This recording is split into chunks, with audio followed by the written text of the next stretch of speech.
नमस्कार, मैं हूं चरण सिंह राजपूत और आप देख रहे हैं फाइट फॉर राइट। सारा इंडिया का मामला हम लोग लगातार उठा रहे हैं।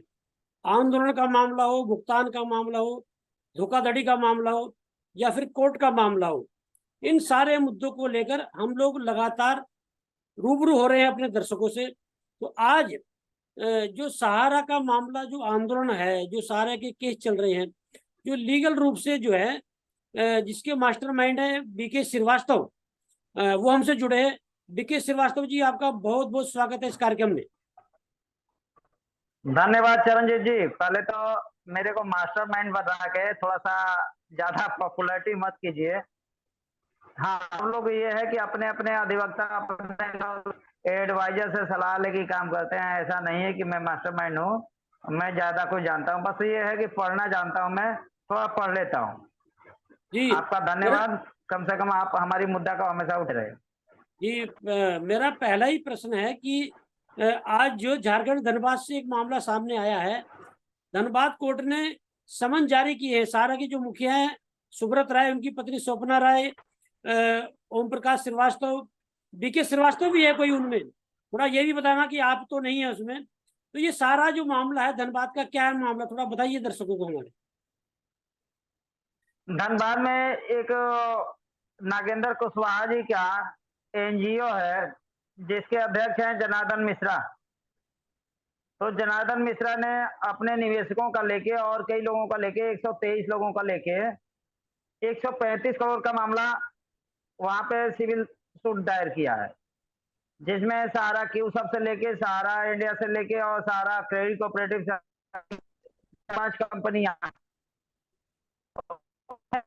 कंपनी के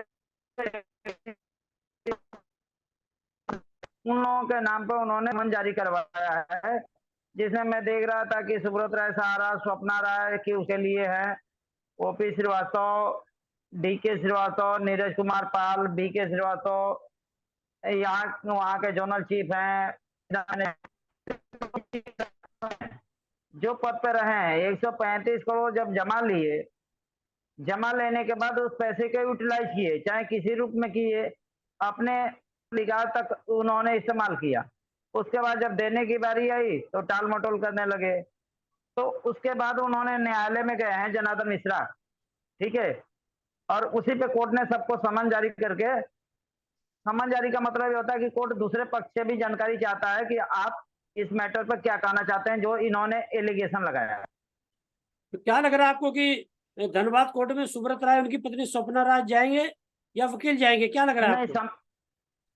देखिए, समन जारी होने का मतलब ये नहीं होता कि प्रतिवादी जाए।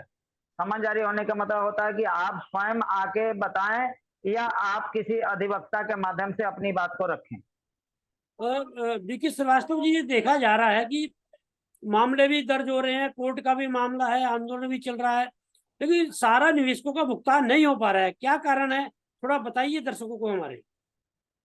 देखिए, सारा निवेशकों का भुगतान अब इतने लार्ज स्केल पे हो गया है, पेंडेंसी ज्यादा हो गई है, कि वो पेंडेंसी जल्दी क्लियर नहीं हो पाएगा। कोई भी तंत्र नहीं है जो इतनी जल्दी पेंडेंसी क्लियर कर देगा। पहले जब 1000, 2000 करोड़, 5000 करोड़, 10,000 करोड़ तक का पेंडेंसी, लेकिन धीरे धीरे पेंडेंसी बढ़ती जा रही है।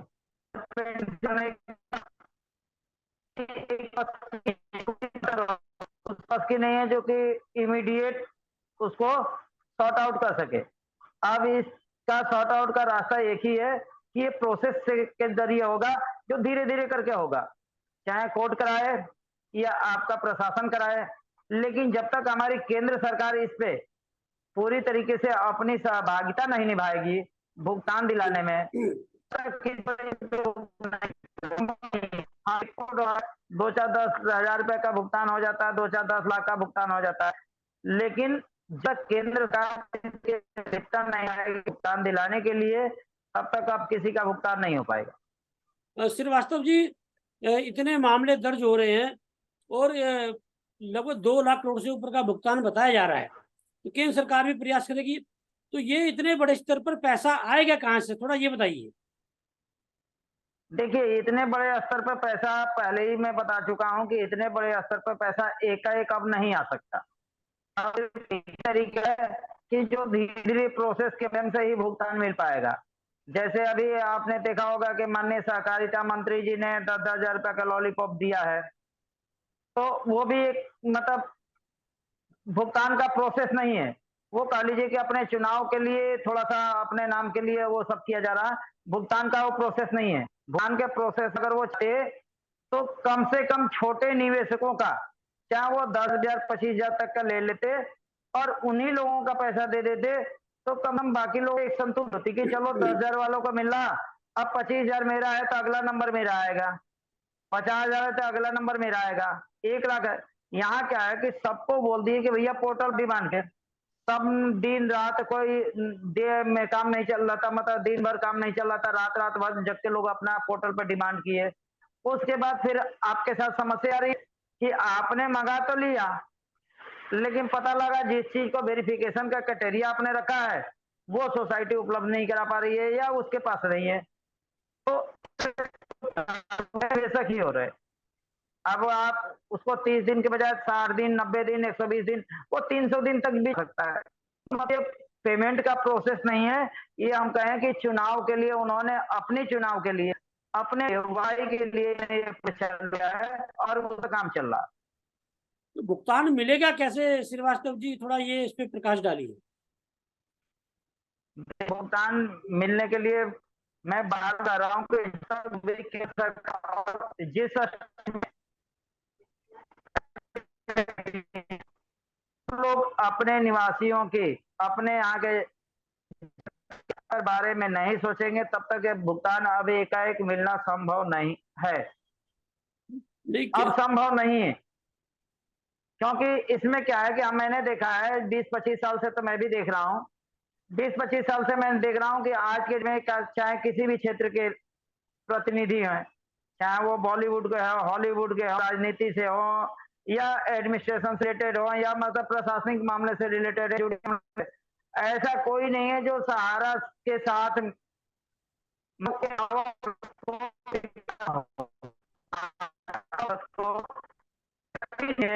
जो स्वीकारा ना हो। अब उनके सामने समझ आ रही है कि भैया हम एक बार अगर नमक खा लेते हैं ना, तो थोड़ा सा नमक हरामी करने में बड़ा दर्द होता है। अब कैसे बताएं? श्रीवास्तव जी, प्रधानमंत्री जी दावा करते हैं कि भ्रष्टाचारियों के खिलाफ कार्रवाई की गारंटी की बात वो कर रहे हैं। तो ये जो ठगी पीड़ित जो हैं, इनकी ठगी कंपनियों के जो मालिक हैं, निदेशक हैं, तो इनसे बड़ा भ्रष्टाचारी कौन है आज तारीख में? हर तीसरा आदमी जो है वो ठगा गया है इन कंपनियों द्वारा। तो क्या प्रधानमंत्री की कार्रवाई की गारंटी, तो क्या कहेंगे इस बारे में? देखिए, हमारे प्रधानमंत्री जी सक्षम है कार्रवाई करने में, करते भी हैं। वो करेंगे, सारदा पर करेंगे, वो करेंगे छोटे छोटे कंपनियों पे, जिससे बड़े लोग, बहुत ज्यादा संख्या में लोग प्रभावित हैं, उससे प्रधानमंत्री जी हमारे कुछ बोल भी नहीं रहे। ऐसा नहीं कि प्रधानमंत्री जी को पता नहीं है, प्रधानमंत्री जी को मुझे लगता है मैं पत्र भी ऑनलाइन ऑफलाइन रजिस्टर उनके पास, लेकिन आज तक मैंने कभी नहीं देखा कि उन्होंने पटल पर इस बात को रखा है। तो दूसरी बात है, हमारे माननीय क्या लग रहा है आपको, प्रधानमंत्री जी सहारा के मामले में नहीं बोल पा रहे हैं, पैसा नहीं दिलवा पा रहे हैं निवेशकों का, क्या लगता है आपको? देखिए, कुछ उनकी मजबूरियां होगी, अब उनकी क्या मजबूरी है कहेंगे, मैं नहीं है, या वो जुडिशल का हवाला दे के न बोलना चाह रहे हो या किसी और मामले को हवाला दे के न बोलना चाह रहे हैं, लेकिन कुछ ना कुछ ये दावा किया जा रहा है कि महीने कर सुब्रत लेते राय हैं। जो है, आज तारीख में ये दावा किया जा रहा है कि सुब्रत राय जो है सारे तंत्रों पर हावी है। अभी जो सारा रिफंड पोर्टल लॉन्च कराया, उसमें अपना लोगो भी लगवा लिया सहारा का। केंद्र सरकार साहब पोर्टल लॉन्च कर रही है और लोगो लग रहा है आपका सहारा का। तो सुब्रत राय ने एक तरह से जो अपनी आफत जो है वो केंद्र सरकार के मत्थे मढ़ दी है। तो क्या लग रहा है कि केंद्र सरकार जो है सुब्रत राय को ऐसे में यदि लगी रहा कि बेचा रही है, आरोप भी है, तो फिर भुगतान का तो समझ में आ नहीं रहा है, ऐसे भुगतान मिलेगा श्रीवास्तव जी?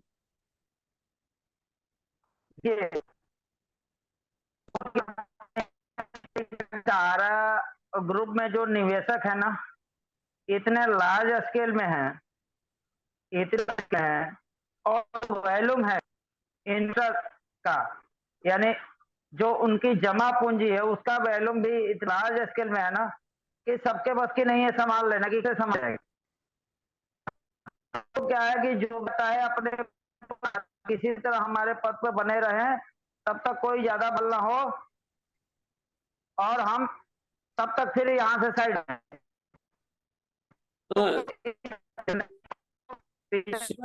श्रीवास्तव जी, कई संगठन जो है इस समय वो आंदोलन कर रहे थे, जैसे ऑल इंडिया जन आंदोलन संघर्ष न्याय मोर्चा है, आपका अखिल भारतीय जन कल्याण मंच है, ठगी पीड़ित जमाकर्ता परिवार है, अभी जो है विश्व भारती जन सेवा संस्थान जो है बना है उसमें से। तो क्या लग रहा है ये संगठन जो आंदोलन कर रहे हैं, और ऑल इंडिया जन आंदोलन संघर्ष न्याय मोर्चा तो पार्टी भी बना रहा साहब, चुनाव लड़ेंगे, सरकार बनाएंगे तब जो है भुगतान कराएंगे। तो क्या लग रहा है ये जो संगठन काम कर रहे हैं, आंदोलन कर रहे हैं, ये लोग पैसा दिलवा पाएंगे निवेशकों का या नहीं, क्या लगता है आपको? देखिए, अभी तक तो नहीं दिलवा पाए हैं, इस चीज की तो गारंटी है कि चाहे कोई संगठन हो, किसी भी तरीके से आंदोलन कानूनी कार्रवाई करके किसी भी निवेशक का पैसा नहीं दिला पाया। रही बात यह है कि सबका अपना अपना विचार होता है, कार्य करने का अपना तरीका होता है, और लोगों ने अपने स्तर से काम किया, और पब्लिक है ना, ये अंधी होती है।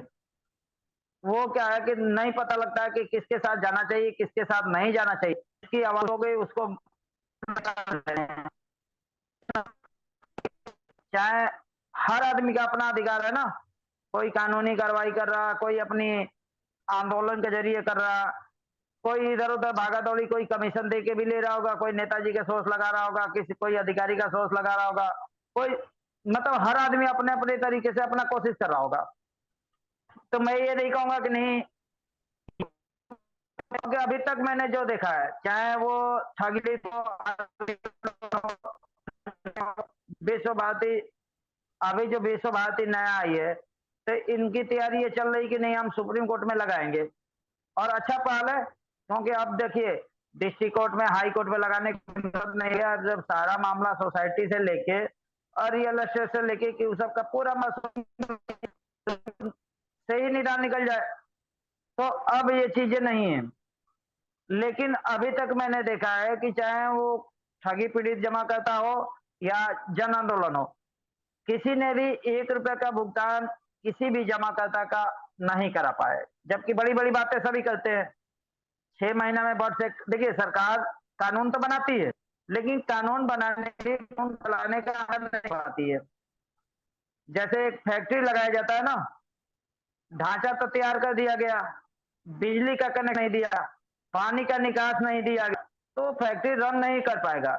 उसको फैक्ट्री चलाने के लिए कच्चा भी चाहिए, बिजली का कनेक्शन भी चाहिए, और पानी का निकास भी चाहिए। तो बर्ड्स एक्ट बनाया गया, लेकिन बर्ड्स एक्ट में बहुत चीज छोड़ दी गई है। वो तो इसलिए बनाया गया था कि कहीं क्या होगा कि स्टेट गवर्नमेंट अपने अपने स्तर से जो कंज्यूमर प्रोटेक्शन एक्ट है करवाई गए हैं, किसी ने सलाह दिया नहीं साहब काम करो, पूरा देश से ही हम लोग करते हैं, लेकिन उसको फुलफिल करने के लिए इम्प्लीमेंट दिए।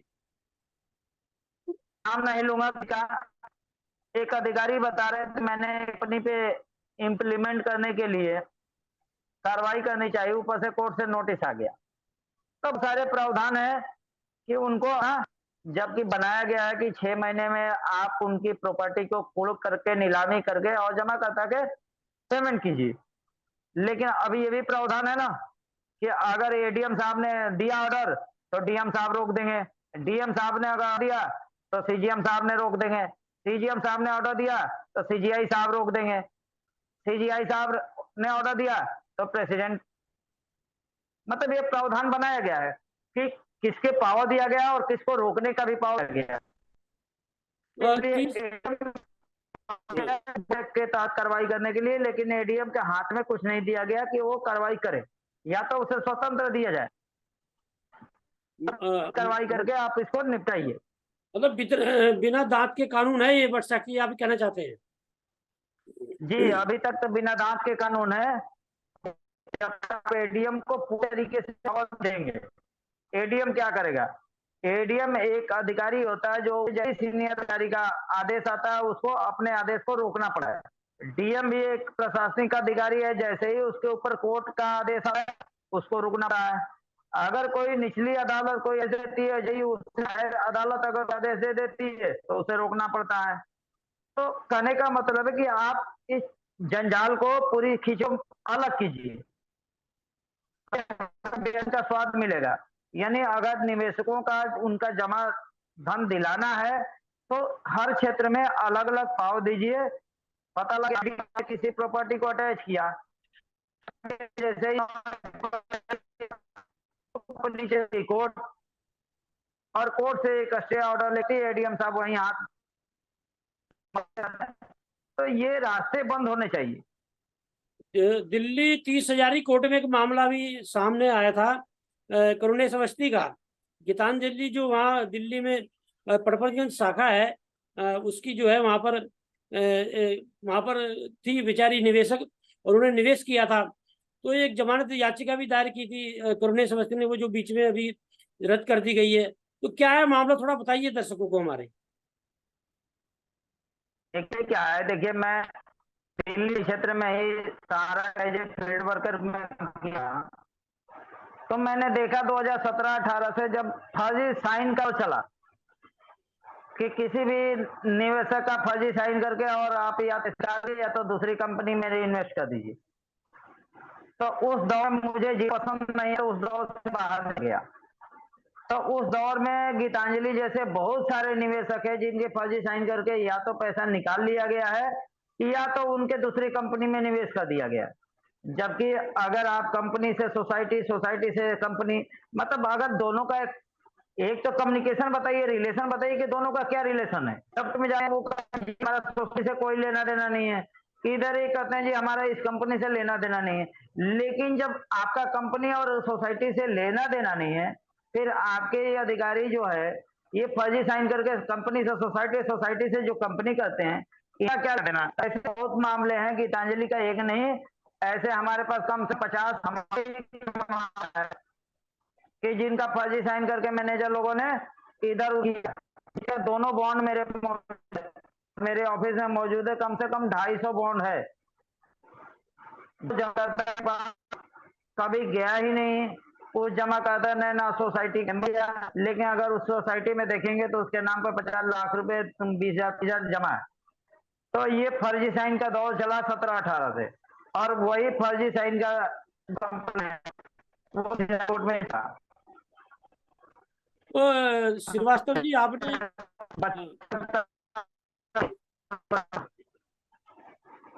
सारा को बड़े, आपने पैरा बैंकिंग में बड़ी करीब से चीजें देखी हैं। तो आज ये यदि भुगतान नहीं हो पा रहा है, इतना घाल मेले, इतनी धोखाधड़ी हुई है, तो उसके पीछे कारण क्या रहे हैं? मतलब कि इतने बड़े स्तर पर धोखाधड़ी, घाल मेल हुआ कैसे? क्या कहना चाहेंगे? देखिए इसके पीछे एक कारण था।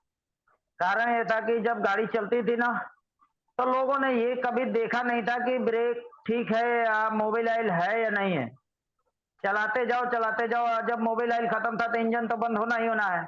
तो उस समय ऐसे ऐसे प्रबंधक स्तर पे ऐसे लोग बैठे, या तो कमीशन लेके काम करते थे, तो उनको दिखता था बहुत वैल्यूम है, जमाकर्ताओं का बहुत ज्यादा वैल्यूम है, तो वो कमीशन लेके काम करने लगे, या उनको स्वार्थी थे, उनको अपने से सब मतलब था कि कोई दिक्कत नहीं, जब हो एजेंट कोई भी हो, कमीशन मेरे जेब में आ रहा ना। तो लालच होता है, लालच जब आदमी का बढ़ जाता है ना कहीं करप्शन बढ़ ही जाता है। तो वो लालच इतना ज्यादा ट्रबल था, मतलब उच्च स्तर पर था कि जिसके चलते ये सारे करप्शन किए। इसमें दोष एजेंट का भी है, इसका मतलब तो ये है।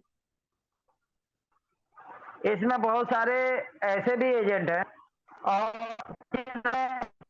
पास गए भी नहीं, और उनका एफडी अपने कोर्ट पर काट के कमीशन लिया और अपने नाम पे 8 लाख, मेरा देखो जी 25 लाख रुपए, जबकि वास्तविकता यही है कि 25 लाख रुपए की वो एफडी जो है फर्जी बनाए गए कमीशन से, लेकिन अब दावेदारी करते हैं मेरा भी 25 लाख के एफडी है। तो मेरे पर डेली अभी भी एक आई हुई थी, हम गए थे पेमेंट लेने के लिए, उसके 2 महीने बाद उन्होंने कहा आधार दे दीजिए, ये दे दीजिए। उसके बाद हम गए तो ये वाला कागज लेके, ये वाला कागज लेके। तो मतलब नहीं है, और ये उनका जो दूसरा कागज दे के दूसरा कागज लेके जाइए। ये जो घालमेल हुआ है, ये जो धोखाधड़ी हुई है, ये जो ठगी हुई है, ये चौतरफा हुई है सारा में। इसका मतलब सीधा सीधा ये है। इसका देखिए 2017 में 2012 में जब ओएफसीडी का विवाद चला तो हम भी एज ए फील्ड वर्कर थे, तो हम लोगों को इतनी जानकारी नहीं थी, ना तो इतना सोशल मीडिया था, ना इंटरनेट की सुविधा थी, और ना ही इंटरनेट इतना था कि आदमी जो होता था उसी दूसरी ज्ञान नहीं थी। जो आज के डेट में सबसे ज्यादा जो ज्ञान मिल रही है ना इंटरनेट की वजह से और सोशल मीडिया से, तो वो नहीं था। पहले क्या था, आदमी के पास फोन होता था या तो नहीं होता था, 1 GB बड़ा मुश्किल से 1 महीने नेट इस्तेमाल करते थे। ठीक है, तो 2012 में ये कहा गया कि भैया आपका पैसा सेबी में फंस जाएगा, आपको नाके चने चबाने पड़ेंगे, इसलिए आप इसे क्यू सब में कन्वर्ट कर दो। चलो जी, हम लोगों ने जैसे तैसे करके क्यू सब में कन्वर्ट कर दिया, और ये कहा गया कि भैया 1 साल के बाद 6 साल तक, यानी कभी भी आप 1 साल से लेके 6 साल के बीच में कभी भी पैसा ले सकते हो, यानी प्री मेच्योरिटी भी है, मेच्योरिटी भी है। जो उसमें वाला लाभ है उससे कहीं बेनिफिट ज्यादा जमाकर्ता को इस स्कीम में भी दिया जा रहा। उसमें 6 साल में 6 साल 4 महीना में डबल था, और इसमें 6 साल में 2.35 यानी 2 गुना से ज्यादा था। तो जमाकर्ता को भी ज्यादा लाभ दिया जा रहा है, और आपको और ये फैसिलिटी भी दी जा रही है कि 1 साल से लेके 6 साल के में कभी भी ले सकता है। तो हम लोग भी सरकारी जब 3 साल बाद पैसा लेने लगे तो हम लोगों से कमीशन रिकवरी की जाने लगी। भैया आपको हमने जो कम दिया है कमीशन वापसी दे दो। अब कमीशन हमारे पास रोकने का तो कोई अधिकार नहीं था, क्यों उधर से आता था डेबिट और क्रेडिट होके जीरो मिल जाता था, एक लड्डू आ जाता था हमारे पास। तो लड्डू पर नहीं, लेकिन किरा झेलते झेलते झेलते 3 साल हमने लड्डू खूब खाए, झेलते झेलते।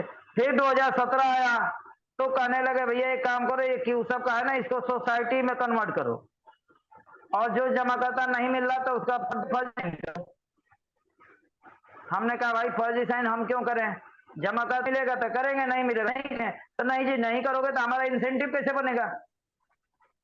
और हमारे को तो उस समय फर्जी साइन वाले काम पे ही हमें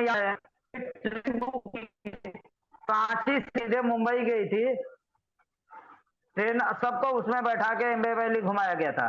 तो जो लोग भी एम्बे वैली में घूमे थे उनको उस समय बड़ा आनंद आ रहा था, लेकिन वास्तविकता वही है कि वो सारे जिन करके सब गए थे एम्बे वैली में। तो जो अब सपने उनको दिखाए पता कि नहीं पैसा मिल रहा, और सुब्रत मैं राय ने, कहता हूँ कि ऐसे लोगों का पैसा नहीं मिलना चाहिए। जो सुब्रत राय ने सपने दिखाए उसमें लोगों ने मजे भी लिए, इसका सीधा सीधा मतलब ये है।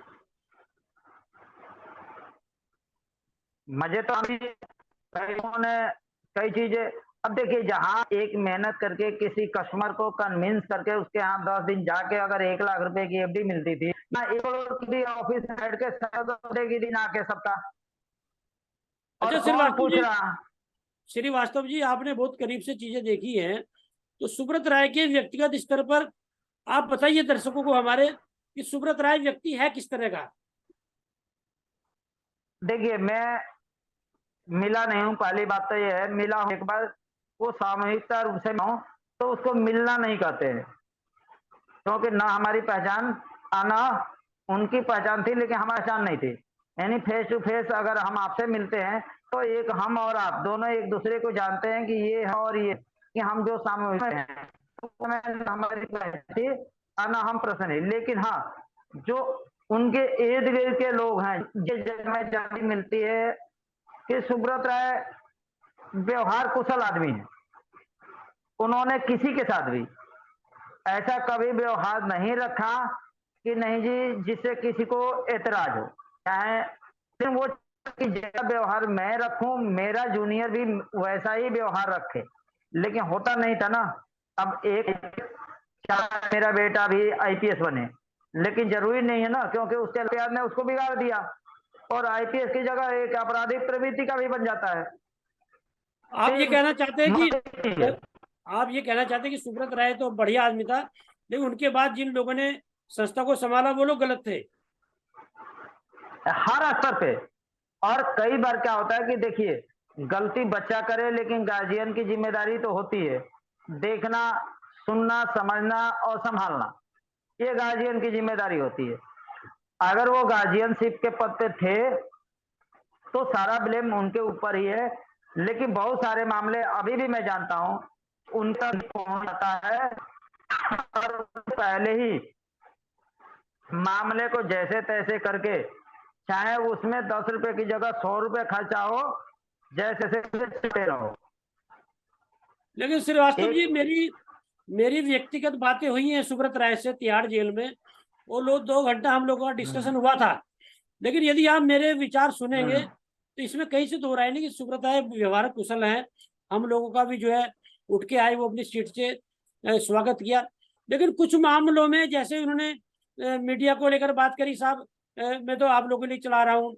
हमने कहा साहब हम चला लेंगे मीडिया, आप जो है जो अधिकारी हैं, मैं जो आपने मोटी सैलरी पर, उन्हें हटा लीजिए। तो हंसना लगे। फिर एक सुब्रत राय, आपको भी जानकारी होगी, तिहाड़ जेल में बंद हुए थे। एक पत्र लिखा था उन्होंने कि आपका स्वाभिमान जेल में बंद है, कि मुझे छुड़ाइए। तो उसमें मुझे जानकारी ये मिली 1250 करोड़ रुपए जमा हुआ था सहारा में। मैंने ये बात की, उसमें 500 करोड़ रुपए देना था सहारा को कि सर 1250 करोड़ रुपए जमा हुआ है आपके पत्र पर, 500 करोड़ आपको देना है। तो मेरे सामने की बात है, मेरी खुद की बात हो रही थी। सुब्रत राय ने बोला कि भाई वो तो मुझे किसी दूसरे मद में जरूरत थी पैसे की, वह पत्र मुझे लिखना पड़ा। मतलब जेल में छुड़ाने के नाम पर जिस व्यक्ति ने अपने ही कर्मचारियों से 1250 करोड़ रुपए ठग लिए और वो दिए नहीं सेवी को, तो इसको क्या कहेंगे आप? देखिए, पहली बात ये है कि हम भी जानते हैं 2014 में हम लोगों से भी कहा गया कि आप लोग भी पैसा दीजिए, और 20% का ब्याज मिलता था, यानी 3 साल पे 12%। सोचने के बाद कि इतना ज्यादा हाई इंटरेस्ट पे पैसा लिया गया और इतना ज्यादा इंटरेस्ट कहां से आएगा, जब हम लोग 14-15 से ही सुनते हैं उड़ीसा बंगाल में नहीं हो रहा किया गया। जो वहां दिक्कतें परेशानी आ रही थी उड़ीसा और बंगाल में, यहाँ 20% लिया गया। देखिए, सारी बातें कर रहे हैं कि पत्र जरूर लिखा, लेकिन उनको इससे नहीं पता कि 12% पे लिया जाए या 10% पे लिया जाए। 20% प्रति वर्ष की ब्याज पर हम लोगों से पैसा लिया गया, साथ में एक मोटा कमीशन दिया गया, साथ में मोटे मोटे सैलरी दिए जाते थे, अधिकारियों को महंगी महंगी गाड़ियां दी जाती थी, मर्सिडीज तक खरीद के दी गई गाड़ियां, नई नई गाड़ियां खरीद के दी गई। क्या सा है, लोगों ने क्या किया कि बहुत सारे चीजें आगे प्रोड्यूस नहीं करते थे, जहां तक मेरा मान, क्योंकि जब किसी से आप कहते हैं कस्टमर को दे रहे हैं, 5% सैलरी जा रही है, उसके अलावा जो खर्चे हैं उन सारे चीजों को देखने के बाद वो तकरीबन 50% बैठता था। और इतना ज्यादा पैसा लेके आप कैसे लौटा पाएंगे? तो वो जो पैसा लिया गया उसको उड़ीसा और पश्चिम बंगाल कुछ नई नई गाड़ियां खरीदी। क्यों? वो जानते थे कि अगर हमें जमानत के लिए देना है तो जमीनें जो इधर उधर जिससे दूसरी दूसरी कंपनियों के नाम पे उसको बेच के दिया जा सकता था। लेकिन सबसे बड़ी एक ईगो प्रॉब्लम है उनके अंदर, ईगो है सबसे ज्यादा, कि मैं तो मैं, मतलब मैं उनके अंदर सबसे ज्यादा कि अगर मैंने ये कहा और मैं कहूंगा तो यही होगा। सुब्रत तो राय की उनके ईगो ने अंदर सारा ईगो, बर्बाद कर दिया, सीधा सीधा सीधा मतलब सुब्रत राय हाँ। की ईगो ने सारा को बर्बाद कर दिया। तो बाकी व्यवहार कुशल आदमी है, वो कभी नहीं चाहते कि नहीं इस तरह का माहौल बने। लेकिन वो हम भी नहीं चाहते। लेकिन जहां मैं आ जाता है वहां कुछ हो जाता है, जहाँ ईगो है सब कुछ हो जाता है। तो श्रीवास्तव जी, आपका बहुत बहुत धन्यवाद हमसे बात करने के लिए। नमस्कार। धन्यवाद सर, नमस्कार।